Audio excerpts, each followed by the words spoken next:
Tompo Andriamanitra ianao, malala ny fihevitra avy lavitra eny ianao. Efa nandinika anay ianao ka malala ny fipetraka sy ny fitsanganay.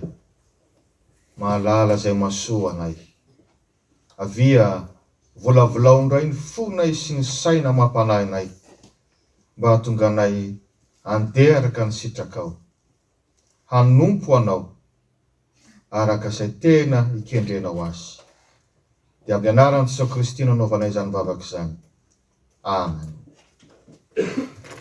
Ny filazantsara araka ny marika toko 2:20 andininy 1 ka hatramin'ny 9 no isy ny afatry ny Tompo ho anao ry havana.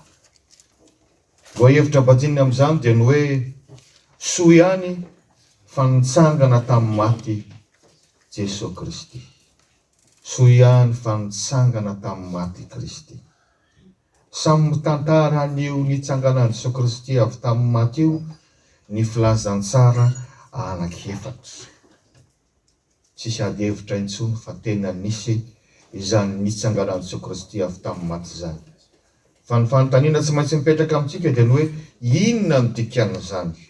Na miteraka inona ho antsika izany nitsanganan'i Jesosy Kristy izany? Fahamarehana voalohany, soa ihany fa nitsangana avy tamin'ny maty Kristy. Raha tsy izany, tsy nisy ny finoana kristianina. Raha tsy izany, tsy nisy ny finoana kristianina. Raha voalavo ny olombelona, fantatsika fa Adama sy Eva no solon-tenan'olombelona voalohany, nanota teo anaty an'Andriamanitra, dia efa nanomana ny drafitra ahazoana mamonjy antsika Andriamanitra.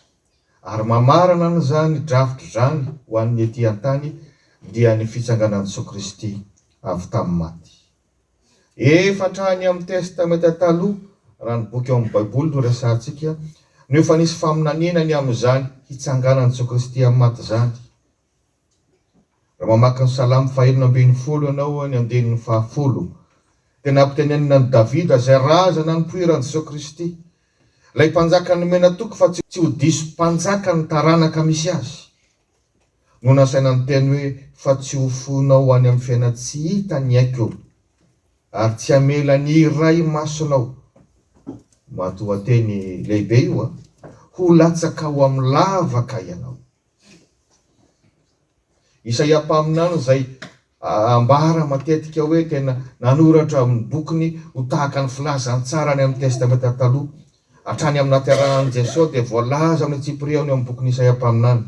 Milaza koa amin'ny toko 7:20 manao hoe hahita ny taranaka ifandimby sady maro andro ilay mpanjaka dia ilay mesy Jesosy Kristy zany. Eny Jesosy Kristy mihitsy koa aza no efa nanambara mialoha tamin'ny mpianatra io hitsanganany amin'ny maty io. Intelo izy rakely no nanambarana izany amin'ny filazantsara. Ary ny filazantsara araka ny Mateo manokana dia hitanao izany eo amin'ny toko 2:20, toko 7:20, toko 20.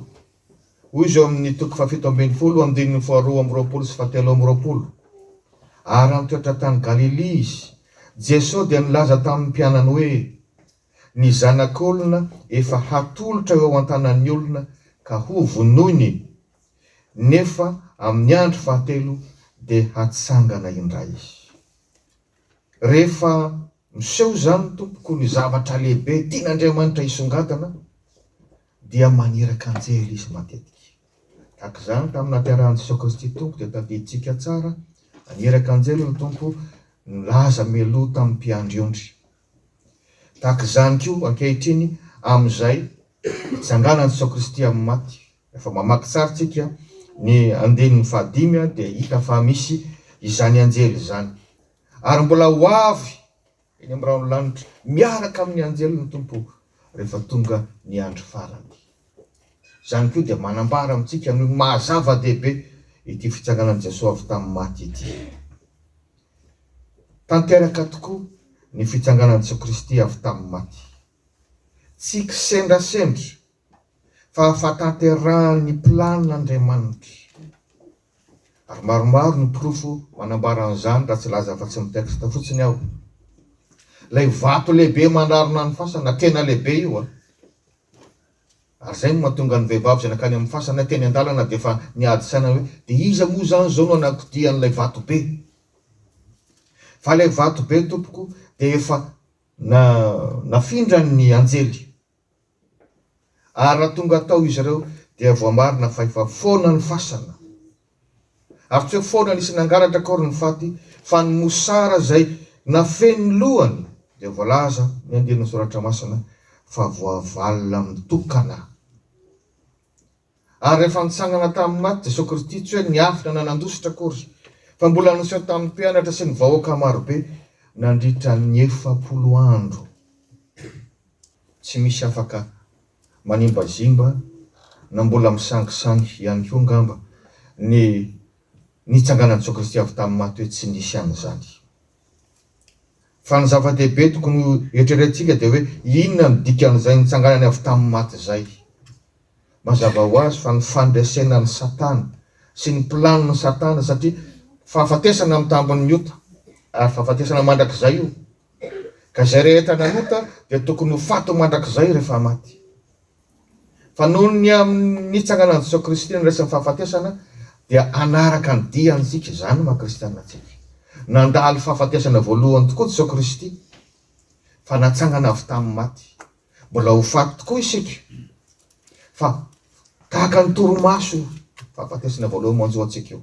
Fa rehefa tonga ny amin'ny raon'ny landry Kristy anatin'ny raim-pimaso dia mba hatsangana tahaka azy koa isika. Zany hoe ilay fahafatesana, ilay olana mbola tsy vaovany zanak'olombelona hatramin'izao, le mampatahotra ny olona dia resin'i Jesosy Kristy ary tsy manan-kery amin'ny mino intsony. Lasa nivadika indray aza hoe fomba azona miaona amin'ny vatana amin'ny Jesosy Kristy zay rehefa velona mandrakizay. Ary zany mahatonga ny apôstôly Paoly milaza ny hoe ny fahafatesana no ahazoko tombony.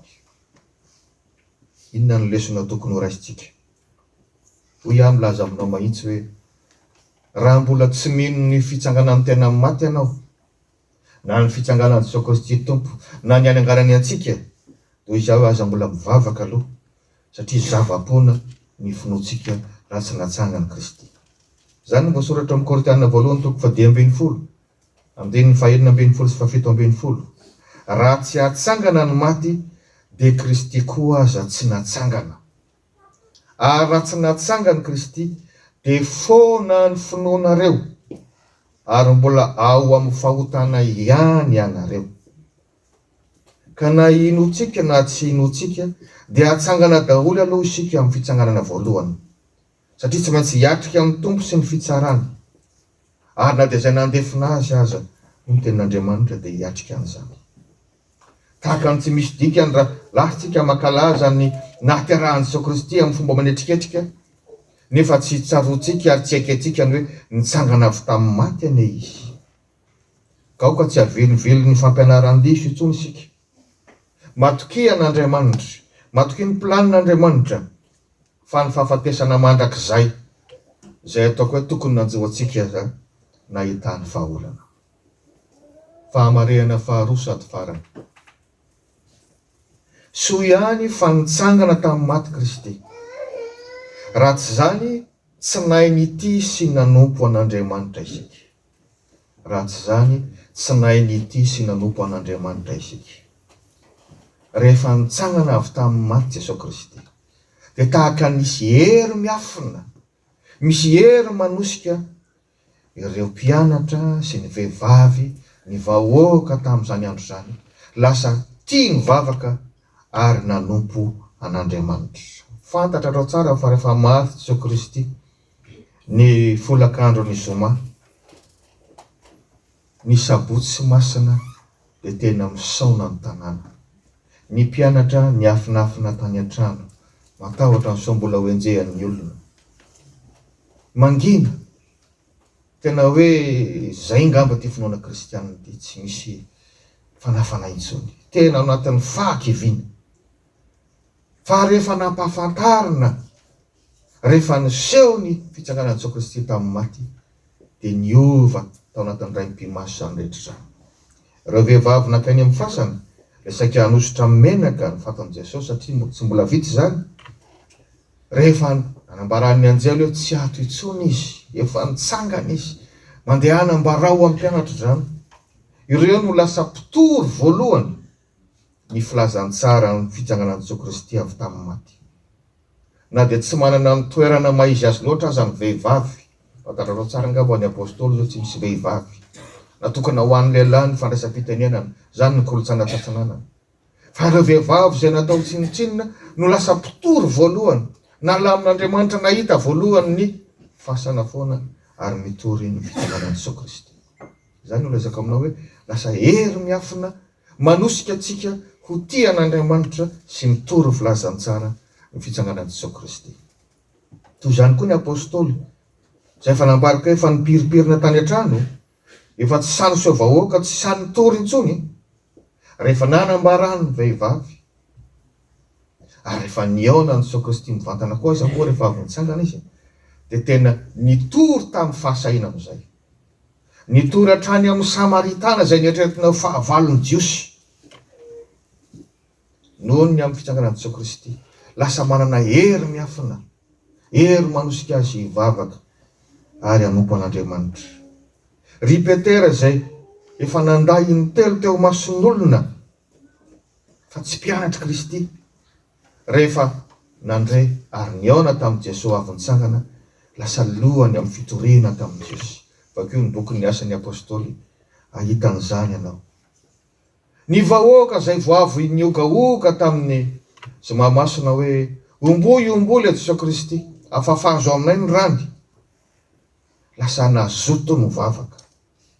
Natratra 3 arivo ny mpivavaka tao amin'ny tempolo tao Jerosalema tamin'ny Pentekosta voalohany, zany hoe 50 andro tao aorian'ny nitsanganan'i Jesosy Kristy avy tamin'ny maty. Fitsanganan'i Jesosy Kristy miteraka hery miafina, mate hivavaka, mate hanompo an'Andriamanitra. Ry Saoly izay malaza mpanenjika, mahery fihetsika, lasa Paoly apôstôly jentilisa, navita mitety kontinanta, na dia mbola tsy misy motera aza tamin'ny fotoan'andro. Inona no hafatra sy fanontaniana tokony hipetraka amintsika? Niteraka inona taminao koa ny fitsanganan'i Jesosy Kristy avy tamin'ny maty? Mba lasa mpivavaka mazoto tokoa ve isika sa mpitsidi-pahitra ihany? Raha mbola tsy mpandray ny fanasan'ny tompo anao nefa fa tonga taona, mba nanapa-kevitra hianatra katekomenina ve sa nangatakandro ihany? Amin'izao andro fanavaozana, hifidianana izay tompona andraikitra mpiara-manompo amin'ny fiangonana izao, efa tena mba nanolo tena ve ianao sa mahita ambara foana mba ho fandavana?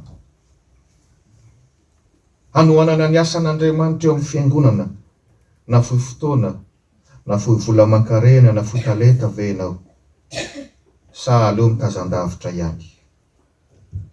Hankalaza tsy ho ela ny 520 taonany ity fiangonan'Andriamanitra ity. Misy dingana maromaro izay efa tokony efa vitan'ny fiangonana tao anatin'izany. Samy mba nisaintsainan'izany ve isika? Ry havana, mamangy ny tsiraray ary mamangy ny fiangonana ny tompo amin'izao Pasika izao. Efa mba voarainareo ve ilay hery miafina, ilay hery manosika hivavaka bebe kokoa sy hanompo an'Andriamanitra, satria efa nitsangana avy tamin'ny maty Jesosy Kristy. Ikasika manokana anareo any amin'ny tompo. Amen.